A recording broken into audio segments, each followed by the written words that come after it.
दावे से कहती हूँ कि रात सोने से पहले अगर बीवी की पेशानी पर बोसा दे दो तो यकीन जाने वो आपकी मोहब्बत में मुस्कुराते हुए पुरसुकून नींद सोएगी।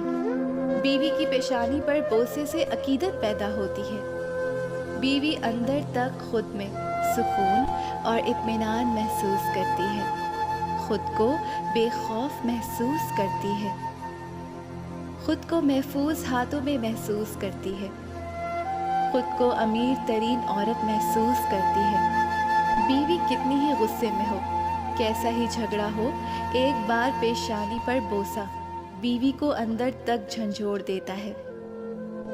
और ऐसे मौक़ों पर चंद बीवियां तो शौहर के इस अमल को देखकर खुशी से रो भी पड़ती हैं। इसी तरह शहर से बाहर जा रहे हो तो जाते वक्त इसको सीने से लगाओ और पेशानी पर बोसा दो।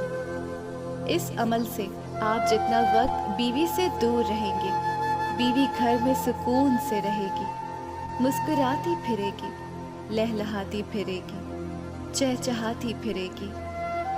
इसी तरह खुद पर लाजिम कर लो कि खाना बीवी के साथ खाना है, या कम से कम दिन में एक वक्त का खाना बीवी के साथ खाना है। अगर ये अमल शुरू करेंगे तो यकीन जानिए कि एक वक्त ऐसा आएगा कि अगर आप कहीं मसरूफ़ हैं तो आपकी बीवी भूखी सो जाएगी, लेकिन आपके बगैर एक निवाला पेट में नहीं डालेगी। और ये मियाँ बीवी के दरमियान मोहब्बत की एक खूबसूरत दलील है। खाना खाते वक्त हाथ से 2 निवाले बीवी को खिला दें। ये अमल शौहर और बीवी के दरमियान उन्स पैदा करता है। अगर बीवी किसी बात पर नाराज़ है तो नाराज़गी को दूर करने में बेहद मददगार साबित होता है। ये अमल मियाँ और बीवी के दरमियान मोहब्बत को तक़वियत फराहम करता है। खाना खाते वक्त बीवी के बनाए हुए खाने की 2 अल्फाज में तारीफ़ करें, ये बीवी का हक है। इससे बीवी के अंदर हौसला पैदा होता है। ये 2-4 बातें थी जिन पर अमल करके ज़िंदगी को बहुत ज़्यादा खूबसूरत बनाया जा सकता है। अरे जनाब, कैसी मुश्किल है इन अमाल को करने में।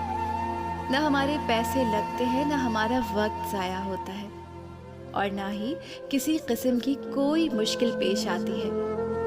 जनाब, ज़िंदगी को खूबसूरत बनाना पड़ता है। खूबसूरत ज़िंदगी बाज़ार में नहीं मिलती, खुद बनाना पड़ता है। बहुत से लोग हैं जो अना के अंदर ये आमाल नहीं करते।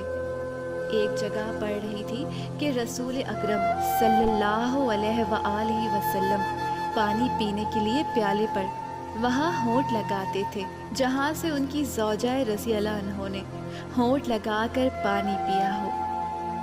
जनाब, इस दुनिया की तमाम तर इज़्ज़तों को इकट्ठा कर लिया जाए तो रसूल करीम सल्लल्लाहु अलैहि वसल्लम की नालैन मुबारक में लगी खाक मुबारक के एक ज़र्रे की बराबरी नहीं कर सकती।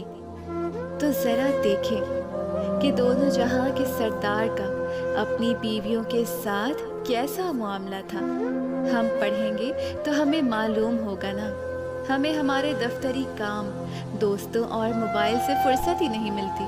लिहाजा अपनी अना को छोड़कर इन आमालों को ज़िंदगी में लाना बहुत ज़रूरी है ताकि आपकी अज़दवाजी ज़िंदगी एक खुशगवार अज़दवाजी ज़िंदगी बन जाए।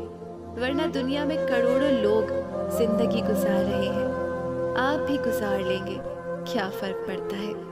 मैं अक्सर कहती हूँ कि ज़िंदगी को गुजारना नहीं है, ज़िंदगी को जीना है, और ये काम अपनी अना को छोड़े बगैर मुमकिन नहीं। हमें अशरफुल मखलूक़ात बनाया गया है, वरना जिनसी ख्वाहिश जानवर भी पूरी कर लेता है।